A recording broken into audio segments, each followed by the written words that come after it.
Hello and welcome to another Gardens of Wiltshire video. I'm your host Dewi, and this is a new series called Not All Those Who Wander Are Lost, a community journey through someone's hobby. And this week we're joined by Mr. Dan Entwisle. Hello.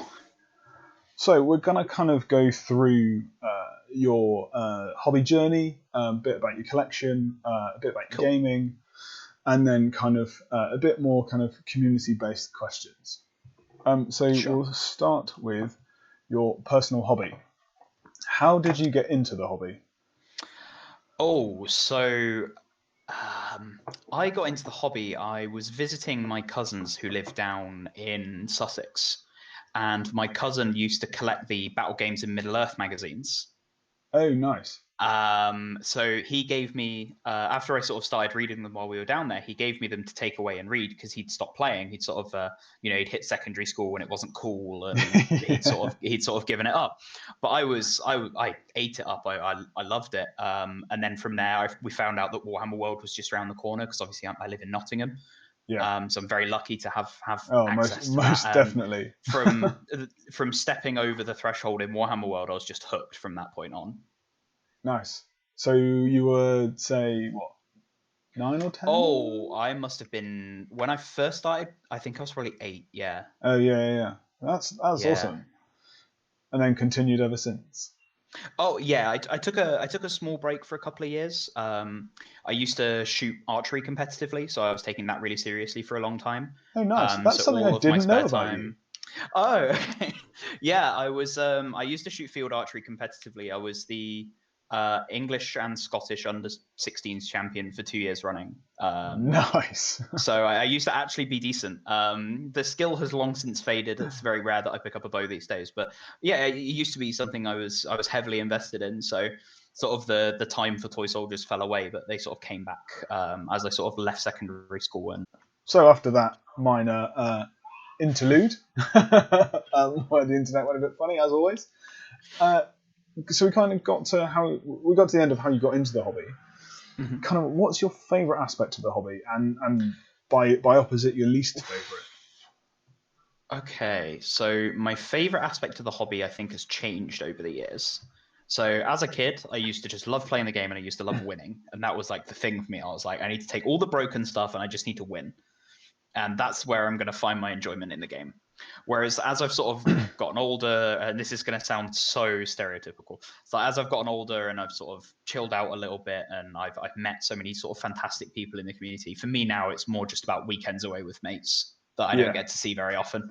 It's become an excuse to see people now, rather than just I'm going away to play toy soldiers. It's like, but all the people I'm going away with. Yeah, no, I completely agree. That's how we met. I can't even remember when we met, to be honest. Oh, it was a good few years ago. I have a feeling it was Cardiff 2016. That would have been my first ever tournament. I think it might have been that one. Because I literally just noticed I was putting some stuff away earlier, and I found my certificate from there for most sporting or best runner-up. Most runner-up painting or something. Check something here. No, that was 2017. So I've definitely got 2016. I'm just trying to think if I went in 2016 or whether 2017 was my first one. I think 2017 might have been my first appearance in Cardiff. Well, I didn't do many tournaments in 2016. Maybe that one and one other, perhaps. Yeah, it may well have been. It may well have been 2017 then. Yeah, but we have known each other for a good few years. Yes, yeah, and we've crossed swords more than once as well at tournaments. I'm thinking we've played a few times now. 3, I think. It's 3 or 4, and notably mostly at Cardiff. Yes, it was Cardiff most recently. Yes, yeah. I definitely played you at Cardiff before. Mm-hmm. Because I played your Dol Amroth, I believe. Yes, and then it was Eagles. It was Eagles Warhammer. This January, and then we played at Warhammer World, which was unfortunate. That was your lovely painted Mahud army, I believe, versus my nonsense Fountain Court. Yes, and it was hold ground, and I had to spend 2 might with the king to come on in the right place, otherwise I get shot to death with bolt throwers. Yeah. Yes. Yeah, less of that. So, kind of on the flip side, what's your least favorite aspect of the hobby? Oh, I suppose these days it's. I'm just trying to think of the correct way to word this.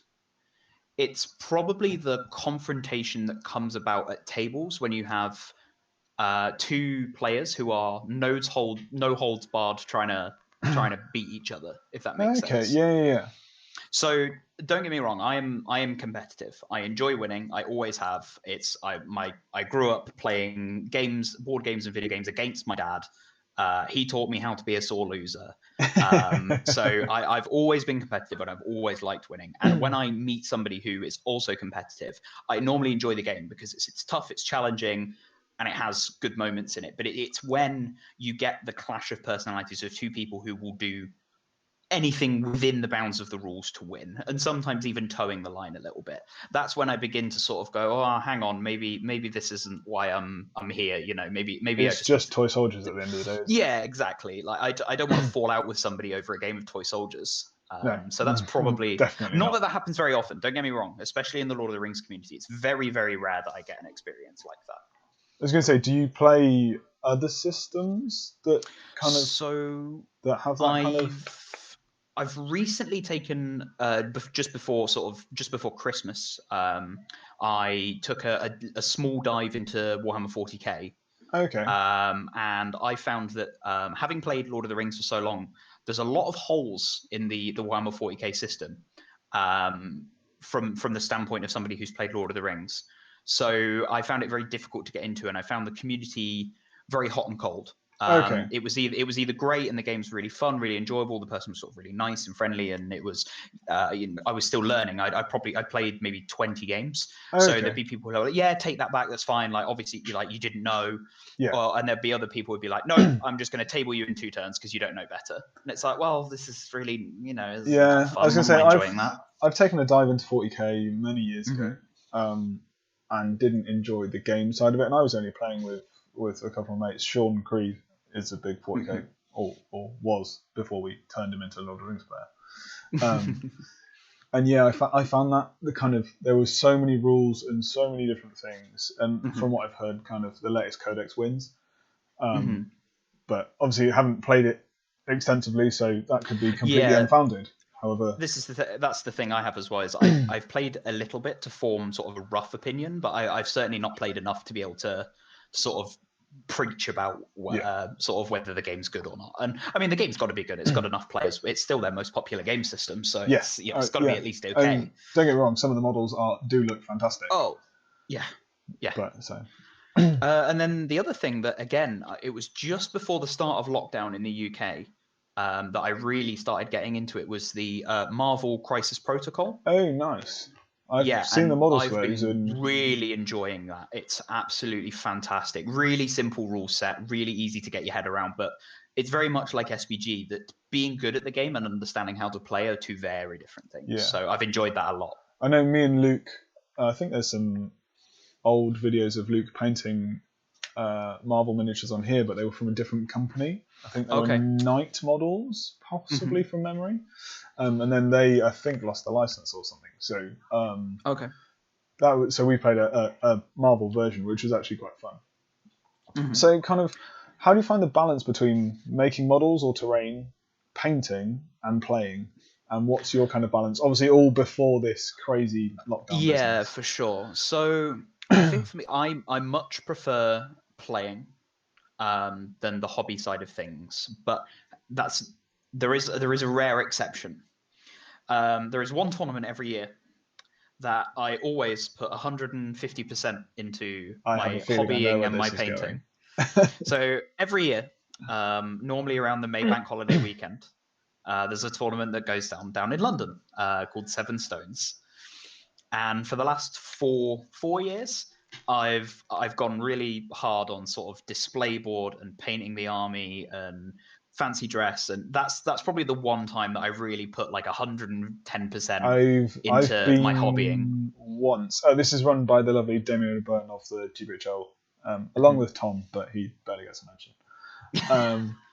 And I remember that year I was with Steve Crow of Top Table Gaming, and you had your Knights of Minas Tirith. Yes, I was partnered with the delightful Thomas Pickard. Yes. And we decided that we were going to do Faramir's fateful charge to retake Osgiliath. So it was sort of an idea that I threw at Tom. I was like, hey, wouldn't it be cool if we just took loads of Knights of Minas Tirith? And he was like, what? I was like, yeah, just like loads of Knights of Minas Tirith. Look, here's a scene from the movie. So we watched the scene a couple of times, the song. Yeah. Because it displays the charge really nicely and sort of the build up just before that.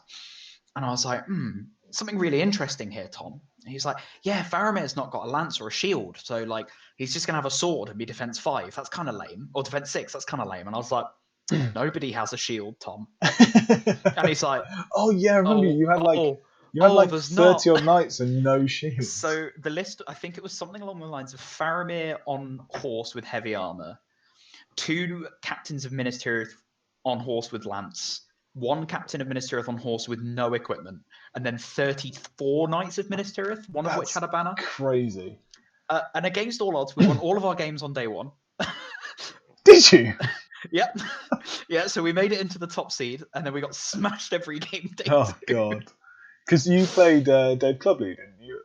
Yeah, so we played the Clubley brothers and their Eagles, and we were like, it's recon. And we're like, oh, okay, this is really good for us, but they do have roughly 1,000 Eagles. Yeah. So we're just going to get hurled to death. And at the start of the tournament, Dave and his brother had said, Damien, we're not going to hurl because it's 7 stones. And then they got to the table and they're like, Damien, we're going to backtrack a little bit. So they spent the whole game hurling our knights everywhere. And Tom was like, oh, this is miserable. We're just like putting all of our dismounts out and going, oh, well, we only painted 10 dismounts and we're going to run out in a minute. And then somehow we won that game, even though over half of our army got dismounted. I think Faramir put a shift in one of the captains and killed like 4 eagles in 2 turns. Oh, wow. Yeah. Then in the second game, we played against, it was like Warg Attack. Okay. So we managed to like deny the charge on the first turn, and then the lances from the knights just sort of cut through the Rohan really quickly. Yeah, I can imagine. And then Aragorn rolled really badly in one round of combat, and they didn't might up, and he just got killed in one round of combat because he was surrounded by 4 charging knights. Lances are incredible. Yeah, and like all of the captains, Faramir was awful pretty much all tournament, except for the combats against the Eagles. He was awful for the rest of the tournament. The 3 generic captains, however, they were proving that the captains of Gondor still had quality. Yeah, captains are amazing. I always underestimate them, and then they always overperform. Yeah. So I'm just like, oh, they'll do nothing, and then they do one thing, and I'm like, oh, they're the best! So, and then what was our third game against?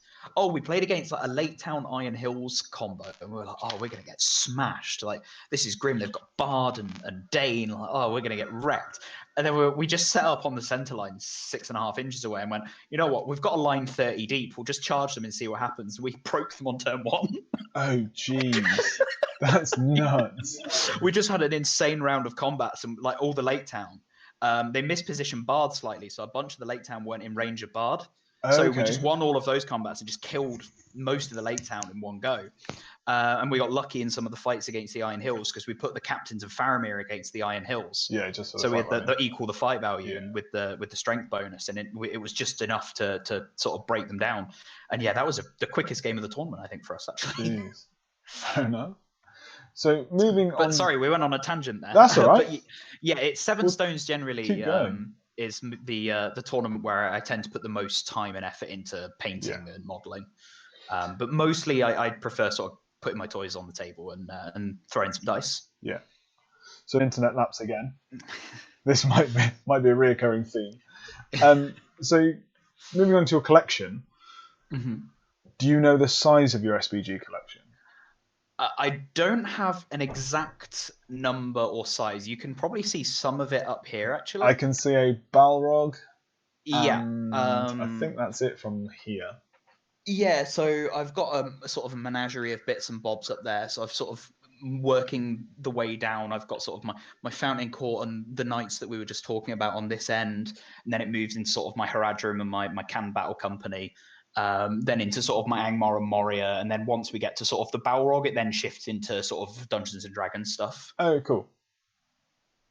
So is that The- kind of your entire collection then? There's some other bits as well. The mummuks are in there. I was going to say let's talk about them. Yeah, yeah. So I own a number of mummuks that may or may not exceed the number 4. So 5. We're up to 6 these days. 6. Yeah, Nice. we have 6 at the moment with the addition of the recent-ish edition of the War Leader. I was going to say you can see 2 of mine just by there. So I've got 2 and the War Leader. Excellent. So, it's a good start. It's a cracking start to any war herd. Can't go wrong. Most definitely. It's all for scenarios. It's all for snug that into 1,000 points. Yeah. Which I definitely recommend. If ever you want a cracking weekend at a tournament, just roll up with 3 mummuks. You'll have a great time, I promise. I can imagine it's pretty amusing. Yeah. And then over here, I've sort of got my hobby station, which has got my Isengard army on it at the moment, which is actually I've got to admit here, it's the leftovers of my Secret Santa, my SVG Secret Santa. Oh, nice. That I'm still yet to complete. Don't worry, I've not even started mine. I painted up the Saruman and Grima as part of the challenge that Steve Crow issued a few weeks ago. So I got him painted up, and he's mounted up on a Generation Shift base now. Nice. So I'm really happy with how he came out. But I've still got the best part of 40 Uruk-hai to paint my way through. Oh, nice. And so far, I've managed to test Mini, and that's about it. Yeah, I got Raza and Delgamar. Oh, lovely. And I'm in the process of painting up Corsairs, so Delgamar will get done within the next 2 weeks or so. I entered the Santa of Legend because I was feeling particularly sort of in the Christmas spirit. And, nice. I was blown away by what I was given. I got the new Saruman and Grima pack. Excellent. And then 2 boxes of Fighting Uruk-hai. Oh, two of the 20 boxes? Yeah. Nice. So I was like, all I need now is a couple of captains and a banner, and the whole army's done. Yeah. So I was really blown away by that. So that was awesome. And obviously with the Legendary Legion arriving recent-ish, with the Raw and Rohan supplement, I've still yet to sort of get them on the table in anger. So hopefully it's so good. I can spend the next couple of weeks getting them finished, and then I can get them out once this lockdown's over. Yeah. So kind of, which of those armies do you use the most? Oh, so I think of all of the armies I own, I think my Fountain Court have probably seen the most use. Yeah. It's a solid competitive force. Yeah, exactly. It's one I had for a long time, and then I came into some financial stuff, so I ended up selling a bunch of my collection, and then I ended up reacquiring the Fountain Court sort of a year or so later through some very generous Christmas gifting. Oh, good. And so this particular set of models hasn't probably seen the most action, but of the armies I own, between the ones I had before and these ones, they've probably seen the most action. And then after them, it's probably my Haradrim. Anything below 600 points, it tends to be my my Scorpion Sting that comes out. Harad quite a few times. Yeah, any tournament below 600 points, generally, I tend to bring the Harad out. So, out of all your models, your favourite miniature? That could be paint job, pose, sculpt. And that could be in game or just in general. Okay, am I allowed a top 3? Yeah, go for it. Top 3. Because I think picking one may be too difficult. Top 3. So in no particular order, the Mummuk War Leader. Yeah, I was going to say there has to be another. Absolutely stunning miniature. They did such a good job on him. The likeness of the sculpt to the face to the actor is really good. I really like the foot. I really like the foot model as well. Oh, the foot model's amazing. So good if you want to convert up like a Mahud chieftain or a Mahud king. Yeah. Absolutely fantastic. The next one is the Helm's Deep Aragon, where he's got the two-handed and he's sort of leaning forwards. I painted up that mini for 7 stones actually. I went with James Braun and we did the Deeping Wall. That was last year? Oh no, this was 3-4 years ago. Was it? This was this was a while ago. It was the year before I went with Tom actually. Okay, I remember seeing pictures of it. Yes, so I thought it was more recent than that. And Braun sort of was really instrumental because we spent about 6 weeks before the tournament. We spent every Saturday and Sunday painting and building the board. Oh, nice. And he helped me paint the model all the way through, and it's probably still to date one of my best painted miniatures. So that he's still one of my favorites. And I think my last, quite an iconic pose as well. It's one. Yeah, Is yeah. straight out of the movie. You go right, pause. Mhm. That guy. I want him doing that. Job done. Yeah, and I think the last one is probably the Ingold miniature. Okay, yeah. I found that he fit so well into my Gondor force, and I'm really proud of how I've painted him up. Having played against it, I did like the paint job. I did like the paint so for anybody who hasn't seen my my Fountain Court, they're painted with copper armor and blue cloaks, because I wanted to do something a little different. It's Thank you, very man. good. And the Ingold I put a lot of attention into, and he really sort of pops compared to the rest of the rank and file. I think I need to bring them up to the same standard at some point, because he really does stand out. But yeah, I really like that miniature so much. I think his pose and how dynamic he is really suits his sort of his special rule and the description of him in the books. Yeah. So yeah, I think they're probably my top 3 at the moment. And kind of a similar question is, what do you think is the most underrated model in your collection, like looks wise? Most underrated looks / gaming, I would say, because it's kind of a bit of both. Underrated. Okay. I know we're recording this 2 weeks after Damien finished his big poll. I'm just trying to think of sort of the models I own, which I've underrated the most. Yeah, when you I know for like the Corsairs, I come to look at them and think, oh, they might be a bit easy, but painting them is really, really nice. Sorry, I'm turning to scan my collection. You carry on. I think it might be the Huron model, and mainly because foot or mounted. I think so as a rule set. Okay. I think he's often overlooked for the cheaper captain models. Yes.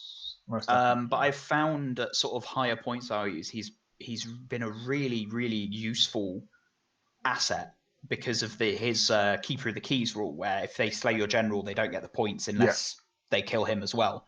So you can use him as sort of this aggressive frontline beater, and then when your general looks like he's going to be in trouble, you can just peel him away. Yeah. And protect him quite easily. And he's more than handy in a fight. I mean, he's 2 attacks, 5/5, hand and a half sword. Yeah, excellent. So yeah, I really like. I love the model as well. I think it's a really fantastic model. Again, it's another one they've really nailed the sort of the imposing, powerful figure. Yes, I didn't quite realise how big he was until I saw him on the table as well, and I was like, oh wow. So even putting him next to the Gandalf the White miniature, who is a tall miniature, he's right there. Yeah. So yeah, I think they did a really good job on that. So I know there was a made to order due to arrive back in March, if I'm correct, and obviously because of COVID-19 and all the lockdown, that's been pushed back. Yeah. But are there any specific models you want to come back from made to order? Oh, that's a really good question. That's putting you right on the spot. I know that much. So, some stuff for me personally, I really want the Mahud range to come back. Because there's some models that I haven't picked up off the listing at the moment, just to make room. They have disappeared temporarily, so we don't know how long they're going to be gone for. So I would love an opportunity to pick up some more Mahud stuff. Cool. What else? I'm just trying to think what of sort of some of the older miniatures that haven't been around for a while. Yeah, I think probably the Mahud at the moment of the miniature that I'm missing the most. They are very, very nice. I have an extensive Mahud collection, so I know what you mean. Yeah. So moving on to the gaming side of things, you said earlier you can play competitively and you can play for fun. Your preference currently? My preference currently is more themed narrative focused battles. Yeah. So a bit more on the fun side of things. Like for me now, the priority list in going to tournaments is always which tournament I get rewarded for taking an army that sucks. So tournaments like Seven Stones and the Rings of Men at Seventh City. Yeah. Those two specifically are the ones that jump to mind. But any tournament where I can take a garbage army and have a good time, I'm down. Yeah. So you've said you've played like some other systems as well. Mm-hmm. Do you prefer SBG over all other systems? Oh, that's a good question. I think at the moment SBG is probably still my top system. But Marvel Crisis Protocol is creeping up for me. I think it might be because it's new. Yeah. But I'm really enjoying it. Really Good. enjoying it. So I think this has kind of been covered, but you choose an army based on the theme at the moment, rather than the rules as such. So I think it depends on what tournament I'm preparing for. So if I'm getting ready for the grand tournament at Warhammer Worlds or something like Ardacon, or if I'm going abroad to play a tournament, I'll look to take something that's ideal for the points and is matched competitively. But if I'm sort of heading to a tournament that's like a 40-minute drive away and I'm coming home every night and it's not a big competitive event, then I'll roll up with Mamux or with some other garbage army and see how we get on. Favorite points level? Oh.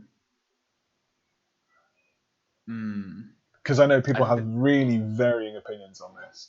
So for me, it's either between 500 and 600 or 800 and 1,000. Okay. I think they're the sweet spots for me. Do you find you struggle in between your 600 and 800s then? No. So weirdly, the old Warhammer World Grand Tournaments used to be 700 points. Yeah. But this was before the introduction of warbands. So you take one hero and a bunch of guys, or two heroes and a bunch of guys. Because the game has changed so dramatically, I found it a lot. I compare the lists I'm writing now to the ones that I used to take back in the day. Okay. So my army of sort of 5 goblin heroes and 50 goblins looks really bad when it's lined up against Legolas and 60 wood elves. But it's just two timelines. It's two different parts of the game. So it's so difficult I struggle to get out of that old-fashioned headspace. Okay. Which I think is probably what holds me back at that points value. But to be fair, 750 is a good one because you get to chuck a war leader and 2 ring wraiths in, and that's 750. So yeah, that's pretty tasty. So moving on to the kind of the SPG rules themselves, do you think there are any factions, army lists, legendary legions, in a kind of pure sense? Because moving into allies, we'd be here all night, that are top tier? Yeah, so I think at the moment... and obviously it all depends on player skill. But... Oh, of course, yeah. I was going to say, as sort of like a disclaimer, player skill will often trump just taking a considered overpowered or S tier army list. And I know from my personal experience, kind of the flip side as well, I would think of myself as a relatively good player. And I've taken a list that I've not necessarily practiced much, but on paper it looked phenomenal. This is in the old rules where you could ally whatever. And A, I didn't do very well with it, and B, I didn't enjoy it. Yes. So kind of for me, it's definitely pure lists all the way. Again, internet problems. Cut. So coming back in with which factions do you think are top tier? And obviously player skill dependent. Yeah, so I'm just going to go off on a bit of a tangent beforehand. I think there are before talking about sort of tiers of army. I think it's important to identify, and you talked about it just before it cut out, of player skill and comfort. So player skill will 90% of the time will trump be just taking a powerful army. Yeah. Agreed. And obviously dice will happen whether you want them to or not. Dice will happen. And then the other thing is comfort, and it was something you touched on when you said you took an army that on paper was absolutely nuts, but you've not used some of the key models before. In the old edition, it was Lady of Light, Thranduil with some guys, Baragon, Damrod to have your guys, and Garn and some Wozes, and it was like on paper it just was like, yeah, this is amazing, and I did not enjoy it at all. Yeah, so a combination of maybe not understanding the intricacies of the army and not having played with some other models before. You weren't playing it to its full potential, and B, you weren't enjoying it as much. And generally, when you enjoy things, you will commit harder. You'll do better with them because you'll be trying harder because you're enjoying yourself. So sort of with that caveat, I think S tier armies at the moment. Assuming that the player has played the army more than once and it's an army that they understand. I would say that S tier at the moment, you've got Survivors of Lake Town. Yes. And the new Assault on Helm's Deep, the Isengard Legendary Legion. Most definitely. And the last one, I think, is the Riders of Theoden, Pelennor Fields Legendary Legion. Yeah, having played against it and with it in a few practice games using a friend's army, it is devastating. If it works, it's devastating. Yeah, because the thing with the I'll sort of touch on each of them briefly. The Survivors of Lake Town is a very high synergy army and requires a number of linchpins to perform well. Would you put Angmar in that category as well? Yes, in terms of a high synergy linchpin army, yeah, I would put Angmar in the same boat. You have a number of key models that require a good understanding of how each of those models benefits the army for the army to perform at its best. Yeah.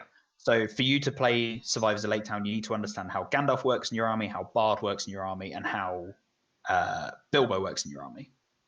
And if you can understand that, then it's likely you'll perform reasonably well with Lake Town. I think the Isengard Legion is the total opposite of that. The Isengard Legion is every model in your army is good.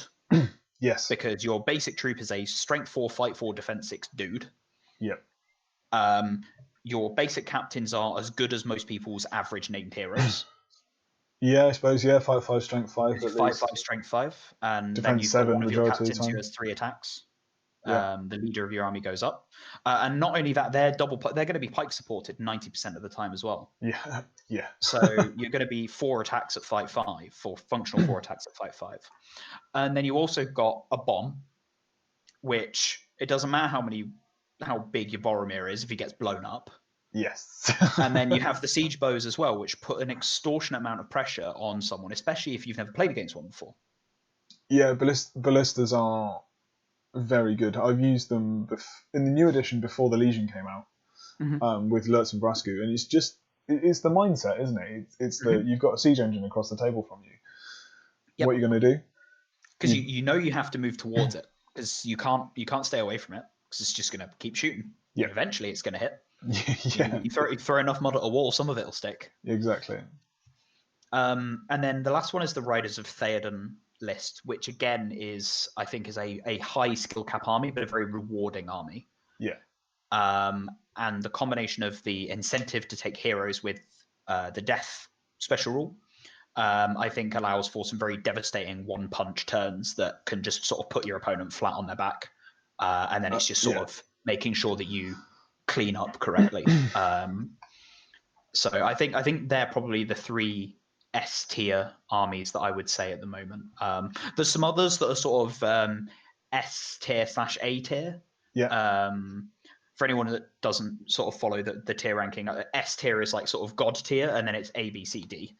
So I would say those 3 are sort of my God tier armies that I would be worried about if I knew my opponent had much proficiency with any of those. I think it all depends on points level as well.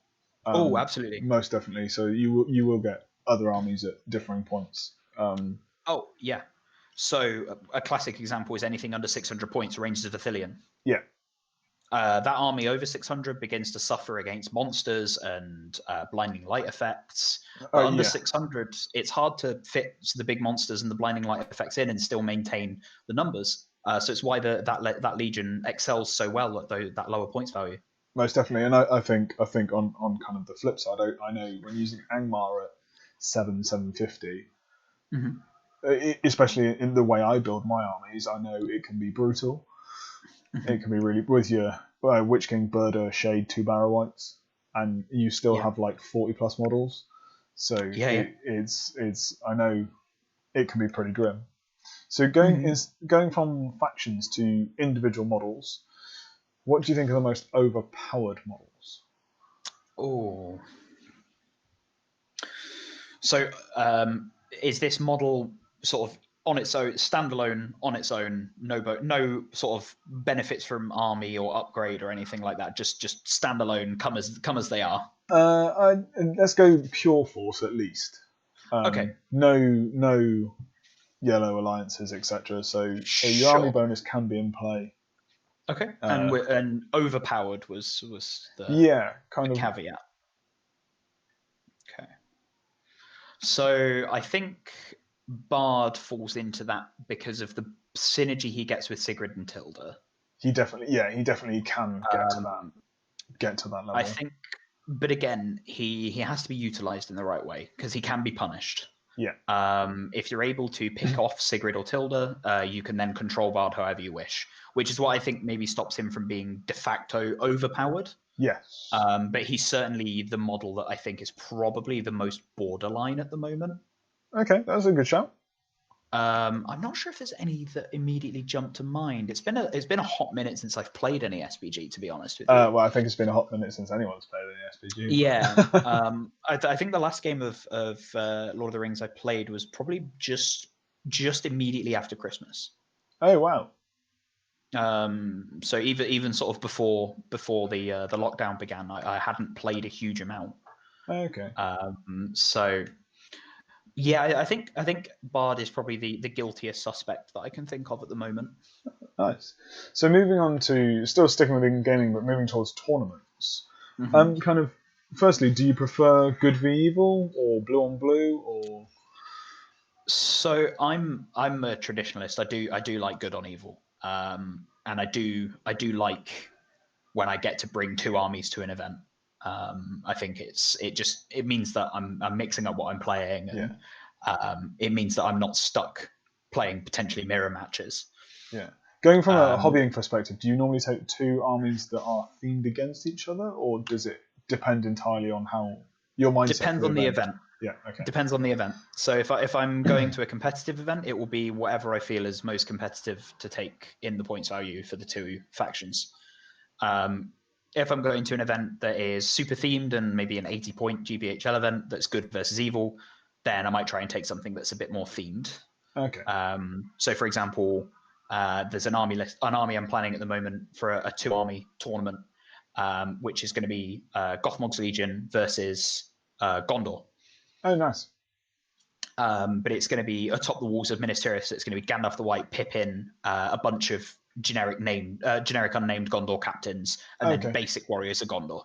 And then opposed from that, it will be sort of Gothmog, Guritz, some Orc captains, and just generic Morannon Orcs.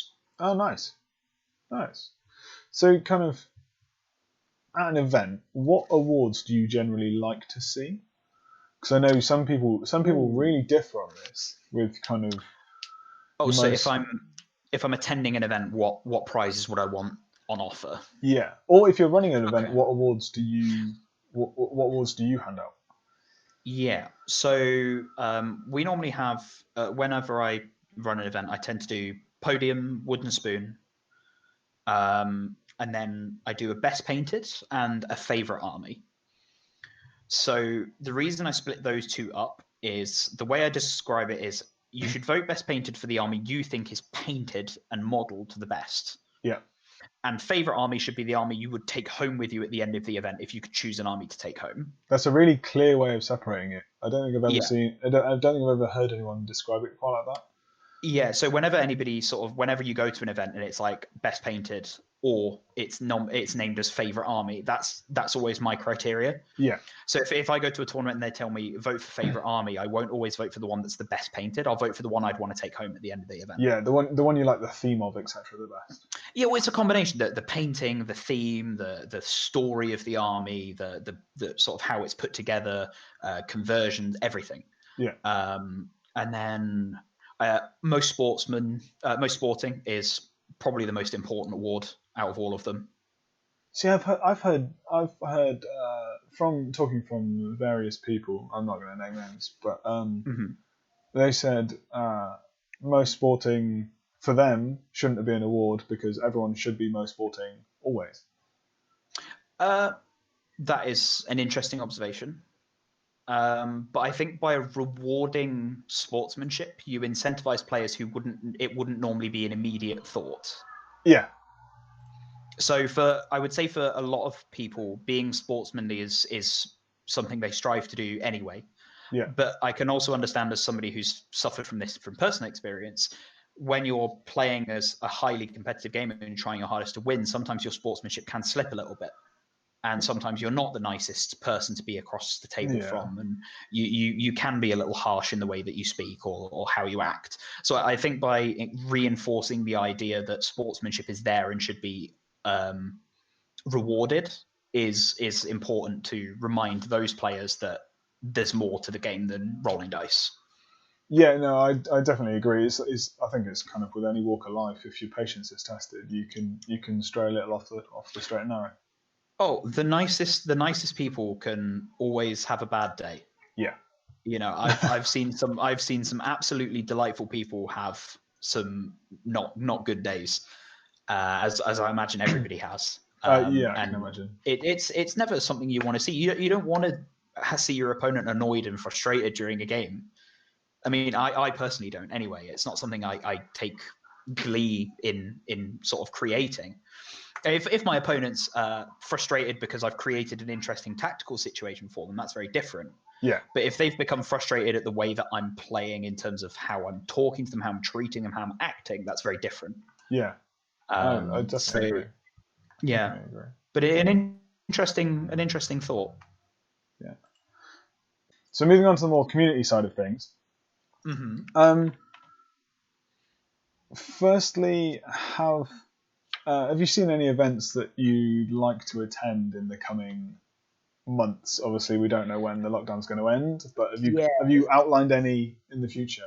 So the event that I'm sort of most gutted about that I'm not able to attend is Seven Stones. I was going with my friend Alex Brackner, who is a fantastic hobbyist, great painter. So I was really looking forward to sort of getting my head together with him and sort of learning some new painting and modelling skills. And we had a couple of army list ideas that we were sort of coming to, that were beginning to sort of come to fruition. So I was really disappointed about not being able to go to that one. So that was one I was definitely keen for. And then there's the Rings of Men event in September, locally to Nottingham at Seventh City Collectibles. That follows a sort of similar format to Seven Stones. It's very much focused on theme and fun, and you bring an army that's not necessarily competitively minded, but it's one of your favorite moments from the films or the books. And you sort of play games, and there's loads of different awards, and the best award is for the army that the two owners, Barney and Greg, think is the sort of the most themed and well put together army. Ah, cool. So keeping on like a tournament kind of mindset for this community part, which player or army do you struggle to play against? As in, you have a bit of a track record where it's... I don't know whether it's kind of the player and their tactics, or the player and the army they use, or... So I think the player that I have the worst record against in the GBHL is actually one of my closest mates, and that's Mr. Ed Ball. Okay, a notorious name throughout the community. I believe our current record stands at 2 to me, 8 to him. Oh wow! In tournaments, it doesn't matter what tournament we play at. It doesn't matter what the matchup is. Interestingly, it's our 2 most recent games, I think, or 2 of the 3 most recent games that I've won. And I changed my mental approach to the game quite significantly.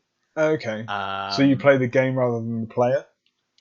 Oh no, I just spend the entire time trying to get under his skin.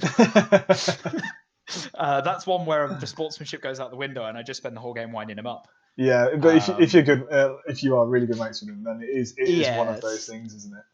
Yeah. So it's interestingly the first time I ever beat Ed, I was using Fellbeasts. Oh, okay. And he was using Rivendell Knights, which is really interesting. That's really interesting. And the even better part was it was his Fellbeasts because he'd lent them to me for the tournament. Nice. So for the entire game, I got really lucky in like 2 of the early rolls that swung it massively in my favor. So I spent the entire game telling him how easy it was to play Fell Beasts, which obviously rubbed him completely the wrong way because the army is far from easy to play. Yeah, I can't but even. I've played 2 in a Taskmaster, and that was pretty Yeah. tricky. But yeah, that one, that was the first time I beat him at a tournament. And then the second time was at Cardiff. I think it was 450 points, and he had hobbits, and I took my Serpent Horde, and he'd actually beaten me earlier in the tournament. And then we had to play again in the 8th game. Was that the one you won? That was the one I won. Yes. Yeah, I remember because you played Luke. No, you played me. Well, you might play both of us. I think I played both of you actually at that one. I think I played 3 Guardians at that tournament. Oh, nice. So, kind of on a similar level, the best player you've ever played against?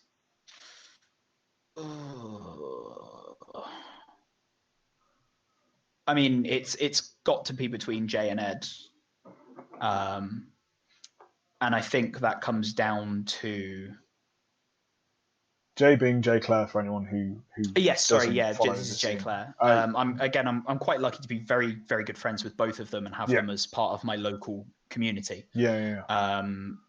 So I think I would probably say Ed, just because he has the best record against me out of the 2 of them. Makes sense. I have a slightly closer record with Jay.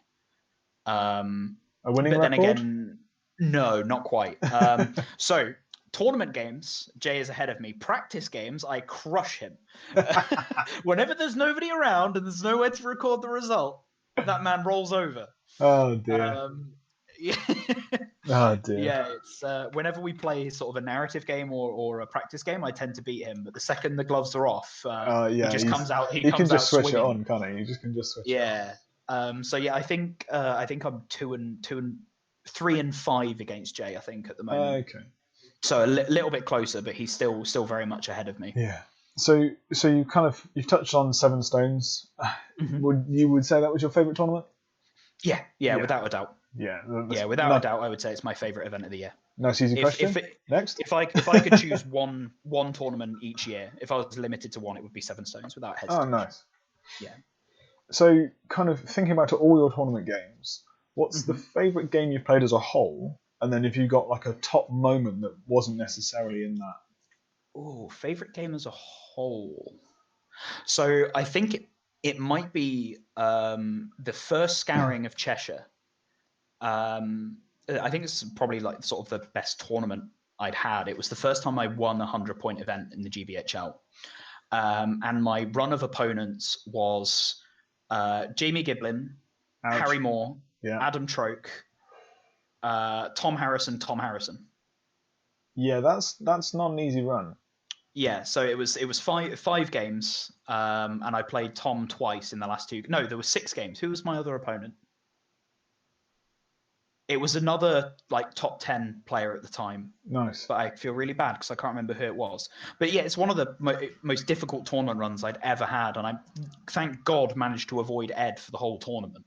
I was on the table next to him every game basically until the final round. Fair enough. And then in the final game, I played Tom again, and I had my army was absolute filth. It was double Wraith on Fell Beast, a Shade, and Moria Black Shields. Oh god. And he was using Hunter Orcs with Bolg and and Thimble and Narzug and stuff. Yeah. And the first mission we played was Lord to Battle, and I absolutely smashed him. There was nothing he could do. I was going to say, that sounds about right. Yeah, I jumped to like a 12 kill lead on turn 1 with the 2 Wraiths doing hurls and stuff. So it was just sort of curtains from that point onwards. And then the second game, it was Domination. And I was a little bit worried because he had a bunch of loose wargs and stuff. I was like, oh, I'm really going to have to sort of pull my finger out and play well here because Tom's no slouch. No, he's not a bloody good player. And it's an army that he's played a lot. And sort of through sort of careful manoeuvring and of the Fell Beasts with heroic combats and hurls back when you used to be able to do the nonsense, I was able to sort of pick apart the center of his army and then move the race to be able to control the side objectives. Yeah. But it was a tough game, but the fact I had to do everything right, because if I didn't, Tom was in position to punish me because of how the Hunter Orcs work. You know, the 2 attacks and strength 4. Yeah. So I was gonna say, everything had to race go are in right. trouble. And then, as I say, to then top that off with winning the tournament, that's probably my sort of favorite memory of a tournament game. Oh, nice. In terms of moments from a single game, I think it was the first Ripon event run by Will Champion and the sort of Ripon City Wargamers. It was 1,000 points, and they'd doubled the size of all warbands. Oh, that was one of the. Magic was banned. It was kind of one of the last tournaments of the old edition. Yeah, so you could bring magic, but you weren't able to cast spells. So you could bring Ringwraiths, you could bring Gandalf, but you couldn't cast spells. So I was like, screw it, I'm going to take 3 Mimics, because it's 1,000 points. Why not? So I turn up with 3 Mimics, and I play the first couple of games, and I've won 3 games in a row, and I'm like, great. So I go into the 4th game, and I'm like, oh, I'm against this like egregious Moria army that's like 120 models. Like, okay, this is gonna domination. I'm like, this is probably where we lose a game. And so I set my first Mimic up on the center line, stood on one of the objectives. I'm like, screw it. And my opponent puts his warband directly in front of my Mimic, and I'm like, okay. I was like, and I said to him, I was like, oh, you know how Mimics work, right? I'll just tell you, just so I don't catch you out. I don't want to be that guy. And he's like, oh no, I just know I've got to take a 50-50 against you at some point, so it might as well be turn 1. And I was like, oh, okay. It's a little bit of logic. A 15-minute movement phase from me later, I'd broken him on turn 1. Wow. That's pretty impressive. Because I won the heroic off and cancelled both of his heroics with one of the Mimics, because I killed both of the people calling it. Oh, jeez. So I got to move all 3 Mimics before he got to move anything in his army. Crazy. And I killed 60 goblins on turn 1. That is, so I think that might be my single favourite moment in a tournament. That sounds pretty epic, to be fair. Because it was 2.5 hour time limits on the games, and we were done in 25 minutes. Wow. Yeah, games like that are pretty crazy. Yeah. So kind of, I think this is my last question from me. So you mentioned earlier you travelled abroad to play games. Yes. What's the furthest you've travelled? I'm pretty sure I know the answer to this, but for everyone else. To play SBG, I've travelled to Washington DC. I went to the Nova Open. Yep. And I also went to a wargaming convention in Canada, in Ontario, which was what was the name of the city? I'm gonna have to check this because it's gonna bug me otherwise. So give me one moment. It's quite right. So you went to Nova. Was that that's Devon Rono's tournament, correct? Yes. Yeah. So it's a wargaming convention run for charity. Ah, right. So every year it's a collection of it's brought together. There's loads of different every system that you can imagine of war games, from Hordes and War Machines to Middle Earth to 40k to historical, to everything. They all come together in this huge hotel in Washington. And they spend 3.5 days playing toy soldiers. Nice. And it's awesome. It's so good. Anybody who has the time and the funds and the ability to travel for it, I 100% recommend it. You will not regret it. It was absolutely excellent. Good. And then the one I went to in Ontario, in Canada, was it was one done for charity. It was another one that was being done for charity. I believe the guys who were all on the sort of committee were all veterans, I think. Oh, nice. And they ran it as part of their a veteran charity drive. And again, it was a similar kind of thing. People turn up and demo games, and there were loads that you could sign up to play different demos of games. And the guys at the OHA, which repping the OHA. I did see the t-shirt earlier. Yeah, those guys did a fantastic job of being sort of ambassadors for SBG, and they had this really awesome demo game with like the Witch King and a sort of a Mordor army with Shelob against sort of Aragorn and some Gondor and that kind of thing. Oh, cool. So they just sort of picked a bunch of sort of well-known characters, Yeah, like iconic ones that people could build, sort of immediately walk over and go, "Oh, that's Lord of the Rings. That's the Witch King. He's on his big dragon thing." Yeah. And then there was a tournament going on at the same time, which I was fortunate enough to be able to play in, which was really good fun. I got to play against some of sort of North America's sort of top players that had travelled for the event. So I played against sort of 2 of the top Canadian players, and Devin Moreno, I got to play against him as well. Oh, nice. I played against him at Ardacon 2018. Mm-hmm. Last game of the tournament. Stormed the camp. It was 0-0 the whole time. He goes, it's the last turn of the game. Sorcerer's Blast an Orc threw a Ring Wraith into my Shaman, who was my leader, because old rules. Oh, I can see where this is going. I had Fury up, I think. I had my Fate. He had to cast and then anything but a 1. And then he had to wound me, and then as you can probably tell, I lost the game 1-0 because my Shaman took a wound. No. Oh no. So yeah, but no, that was the only game I lost for all weekend at Ardacon, so I wasn't too fussed, to be honest. Yeah. But I think So the furthest I've probably been was, in terms of pure travel time, was almost certainly the Canadian tournament. Yeah. Because it was a 7.5 hour flight and then about 4.5-5 hours of driving. Oh wow! Did you fly into New York or? No, I flew into Toronto. Oh, you flew into Toronto. Yeah. So after we had another cutout, I'm not entirely sure what's going on with my internet this evening. You were talking about the event in Canada. Yes, yeah. I think I was just wrapping up saying between the event in Washington and the event in Canada, I think Canada was technically the furthest away because it involved the most travel time. Because the accommodation for the tournament in DC was only a 30-minute drive from the airport. Oh, nice. Okay. Whereas I had to travel quite a way to get to the other tournament in Canada. Yeah, that makes sense. Mm-hmm. So I think we've had a really good chat. That's all of the questions kind of I've got. If anyone else out there has any more questions for Dan or that you want me to ask anyone else in the future, please let me know in the comments below. And if you've liked this video, please comment, like, share, and subscribe, and we'll see you soon.